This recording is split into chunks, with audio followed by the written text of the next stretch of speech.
Hey, Luke here. So in this video we're going to be learning to walk on water part 1.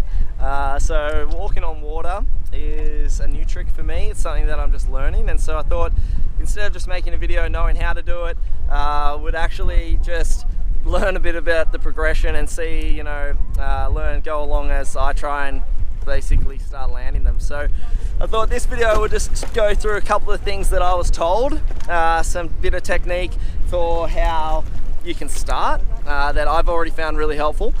So at the moment I haven't been able to actually land back on the board, but getting to the point where you're sliding along the water is actually a lot easier than I thought it was. And if you can do like back roll back loops, then you'll really understand this concept already. But if not, I'll just quickly go through it. So the way that you skim across the top of the water is that the kite's above you at around about 12 o'clock, and it's sort of holding your weight so you can slide across with your feet on top of the water, or walk like, Jesus walk. But regardless, it's the kite that's holding you up. So the tips that I was given to make it work is you start, so I'm using a strapless board, and you start on your sort of most uncomfortable stance. So I'm a regular stance rider, so I like to ride that way on my heels. But to do, walking on water, then I actually ride this way on my heels. So I'm in my goofy stance, or the opposite to my most comfortable riding stance. The reason you do that is because when you actually land it, which I haven't done yet, but what will happen is you're landing toe side on your most comfortable toe side stance. So you're taking off on your uncomfortable stance so you can land it on your comfortable stance. And so I thought that was a really good tip, because it feels like you want to actually learn it taking off on your comfortable stance, so going this way for me, because then it's easier to get into your hand and easier to take off and all of that. But I can see it's going to be a lot easier to actually land it in my comfortable stance. So how are we doing it so far?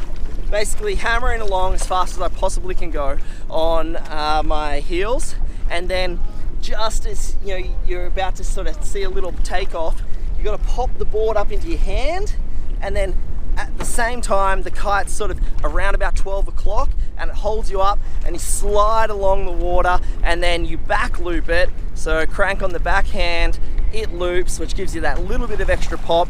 Throw the board back under your feet and ride off, smiles, like cheering or whatever. So obviously I haven't done that yet, but that's what we're working towards. And so we'll do a couple of runs right now. I'll show you where I'm at, and like I said, it'll probably be a 3-part video or something, where we can actually get to a point where I'm stomping it and got some better advice for you. So we might give it a go now, and we'll see how it goes.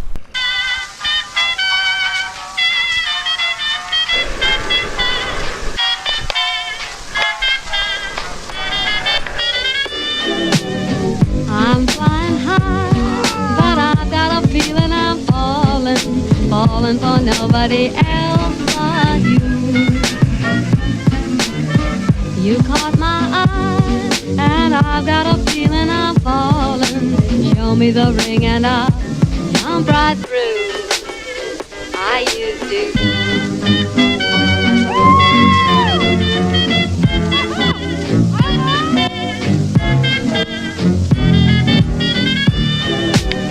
I'm flying high, but I've got a feeling I'm falling for nobody else but you.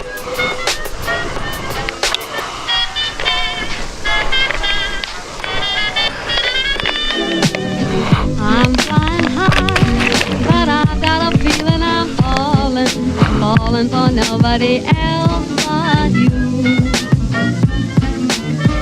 You caught my eye, and I've got a feeling I'm falling.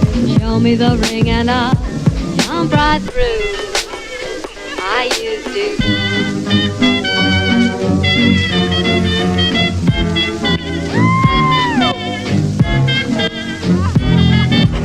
There we go, a couple of practices. Obviously a bit of a way to go, but I think what was good was just trying to get my feet back under the board even before the loop. It makes it a piece less daunting just to try and get back on the board and ride out, and then sort of maybe work on throwing the loop in later. But also I think that really depends on how much power. It just sort of came up a little bit now, and so the last couple have really felt a bit powered conditions are going to be better for practicing it as well. And anyway, good fun. So we'll keep progress on the next couple, and we'll get the camera out a few more times, make a couple extra videos, and just try and get it to a nailing it. So hopefully go out there and give it a go as well. That's the point of these videos. We can just try and learn it together. And if you already know how to do this and you're watching me thinking, oh, you're doing something wrong, please comment and let me know, because that'd be awesome.